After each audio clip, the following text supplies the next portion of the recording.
Hello there, ladies and gentlemen. This is TKRomeo from Fully Saturated TV. I'm going to be bringing you another cast from me, TKRomeo, versus Sticky Rice, the blue Terran over there on Scrap Station. This is my favorite map for Zerg versus anything.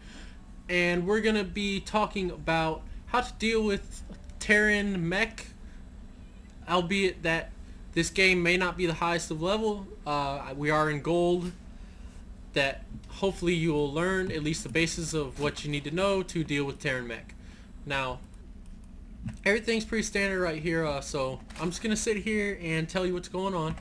I haven't cast in about a week. I've had a lot of scheduling problems, so I apologize, but I will get cast out.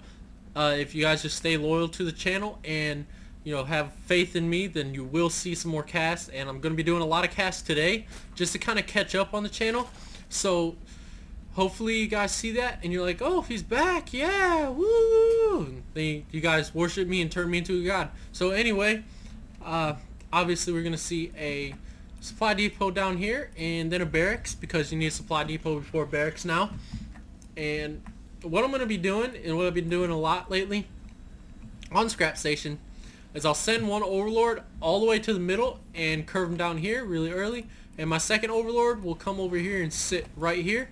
So I have an overlord here, an overlord over here, and I'll move him over there so I can scout everything in the base, and I can have easy scouting. I can see, what's going on, what the gas timing is, when the barracks going up, if there's an orbital command, how many SCVs, anything I need to know is right there.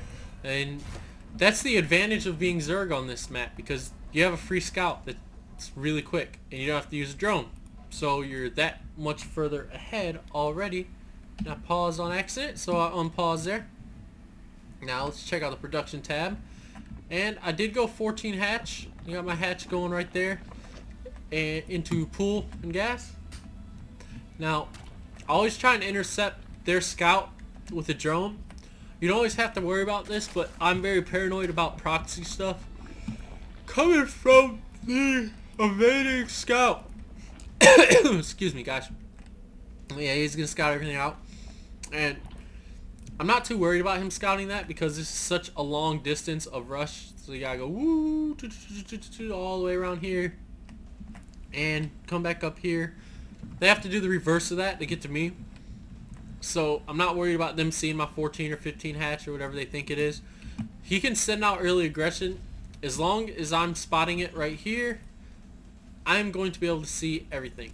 Like, once I see him moving out here, if I see something moving out, I'll just come back over here and start producing Zerglings and get ready for the attack. Now, I do have 2 queens in production.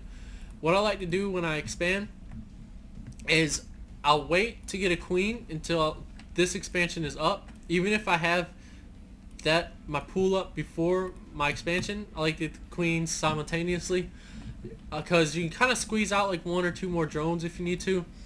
And also, it helps to get your spit count.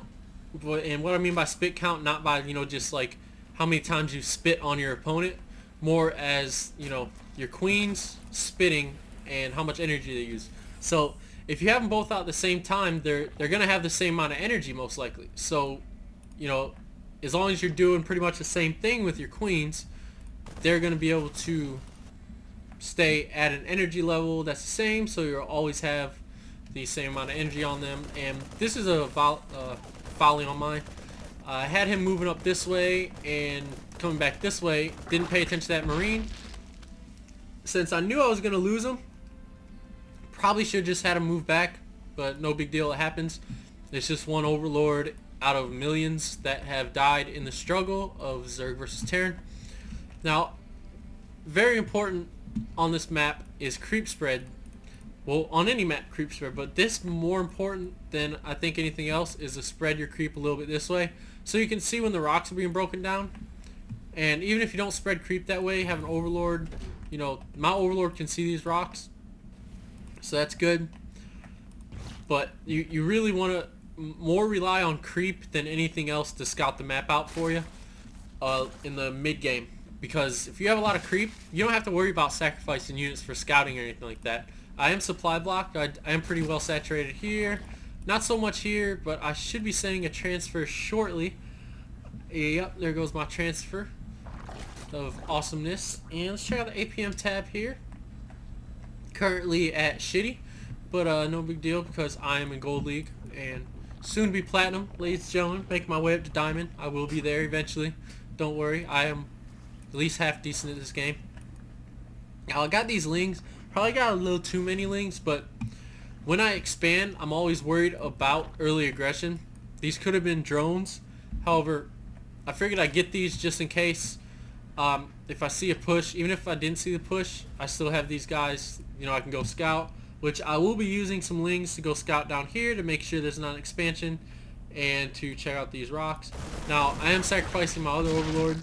Did get shot down by the Thor, and since I have a spar going up and I seen a Thor, that's my cue to go to the production tab there. And what you're going to see is a roach warren right there and an evo chamber right here. Now, placement of the buildings isn't really too important. However, later in the game it may be, may not, but I always place him right there just in case he's, you know, sending a drop. He'll usually drop over here and won't get these, and I'll be safe, so I don't want to lose those buildings. Now he's going to scan, and let's see what he sees here. He sees everything that I'm making, every single thing. Now, he's going to make the mistake of not doing anything about it. Now he's getting into kind of like the Terran, I know it all, I can win everybody type strat, where he's like, I'm just gonna get Thors and Marines and Marauders and I'll be fine. You know, he can get medevacs too if he wanted to, which, you know, MMM is probably the most powerful thing that Terran have, because, you know, they can drop, they can heal, they can do pretty much anything. And if you let it get to a ridiculous level, then it's gonna hurt you. But I have all these Zerglings. These could have been drones. I way overproduced Zerglings because I seen all that, and I thought once, you know, once I push out, I want to make sure that I can end the game quick because I hate Terran.